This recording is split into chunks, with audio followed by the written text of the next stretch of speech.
noticed in yesterday's preseason game, Jamie Drysdale moving around particularly well. I know you've mentioned that too, that he looks pretty good to you. But how much, if he can keep that up and move like that, I mean, how much does that help your cause, what you're trying to do out there? Yeah, if he plays well, you can move as fast as you want, look good as you want that way. But as long as he, the biggest thing for me with Jamie is I want him making decisions and going with it. I just felt, and maybe it was the injury or I just not feeling comfortable. I thought he was in between. And with legs like that, you can't be in between. Killing plays, going with the puck, all sorts of things that go on in a hockey game. I just want him to be aggressive in his thinking. How beneficial is it, do you think, for him to be here early on? Because, we know how he had the system changes here when he came mid-season. Now you're getting him day one. How much can that help him? The summer was the most important part for me, was him being with our guys and going through the rehab with our people. In day one, for him and I think it's really important. We're going to get to know one another, because I think I'm going to be able to start coaching him and not being concerned. Because when you're coaching a player that just doesn't feel right in that part of the body, you got to be really careful too. But I think he's healthy. He seems to have a great mindset, and he's a young guy that's been in the league a couple of years now, but hasn't played a lot of games. And we have a lot of coaching to do, and looking forward to it, because, as I said, he's an important part. Not just you, but I think it was Keith Jones after the trade basically said that, implied maybe he got rushed to the NHL, maybe that kind of hurt his development a little bit, and his whole developmental process thus far in the NHL has been weird. I guess due to that, do you think it's going to take a long time for him to kind of be recalibrated? I don't know. I think, again, I don't know all his history and all that, and I think sometimes players are kind of protected and catered to, and the entourage, and whoa, that's too hard, and all the stuff that comes with it. I'm not sure if that's gone on. Pretty highly touted when he came in. We're going to coach him, and I'm going to coach him hard, because I think he's ready for that. I think that's if you're asking a timeline, I think that's the quickest way to get there, is to test him, to try to push him in areas that maybe he's not comfortable with, maybe let him fail sometimes. I think making mistakes and failing sometimes helps the process quicker.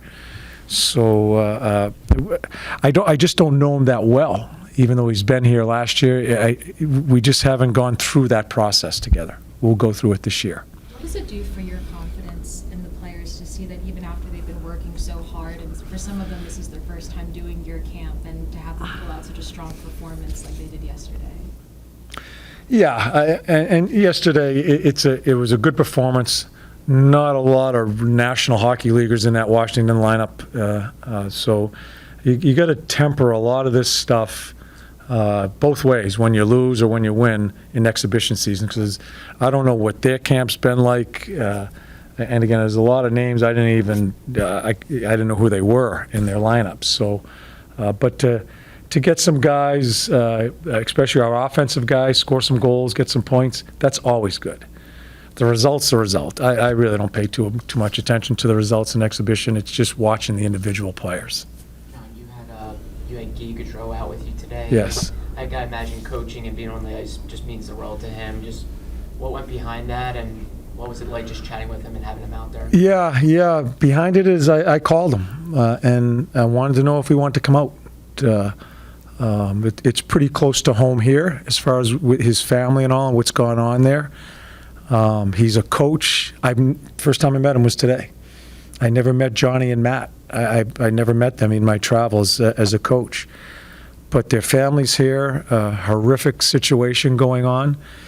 And he's a coach, and he's done some great work out here with some of the youth out here. And I figured it's perfect just to get him in with us. He was hesitant at first, and we kind of let him go at his timetable. And I think it worked out really well today. I gave him my camp book. We're going to check in next week and see if we can get him out here a couple more times and have him be part of it. I don't want it to just to be come out here. I want him to be part of it. I think it'll be therapeutic for him to be around us and run some drills. And he's done it before. He's a coach. And it was great. It was great to have him here, and we'll see where it goes. We saw him banging the stick there as guys were circling around. Is that maybe something, too, you have in common? Yeah, well, I don't know. He was giving me shit that I was yelling at the players to skate harder. He says, you only have 3 lines out here. How much harder can they go? And so he's paying attention. So it was good. People came into the coach's room. A lot of people know him, in the organization because of his reputation and being out here and the family. So it was good. It was good, and I hope we can keep doing it with him. Is your coaching? You said you gave him your copy of your book. Is that like drills or? No, the schedule, because I want him to look at the schedule just to pick the days he wants to come in, when he can come in. So he I think he might have been a little nervous coming in the first day. I think the boys and I think our organization put him at ease right away. So he has the schedule, and we'll see where it goes as far as him joining us again. I want him to come to Montreal, but it's a little bit too much right now. He's going to head back home, and we'll talk next week. I mean, does he? He's a coach. Yeah. He's on the same. Knows the game, knows Yeah. the drill. I mean, are you hoping he'll maybe provide a drill or two? Yeah, Some insight watching I asked him games on today. TV? I asked him today if he had a drill, and he says, you know what, let me move some pucks today, and maybe it progresses into that. He's developed some really good people out here in this area as far as players. So,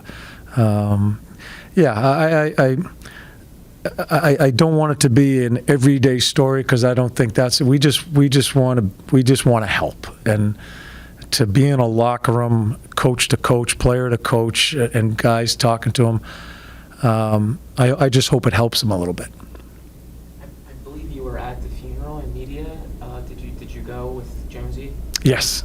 I gotta imagine that was, it was tough to, hear everyone speak, but it just seemed like both wives remember them very fondly. Yeah. Was it important to hear their messages? It was. I thought the 2 wives were so strong in how they handle themselves, and let's face it, no one can imagine, no one can, and I thought it was a really sad day, but the way the family, how strong it was, yeah. So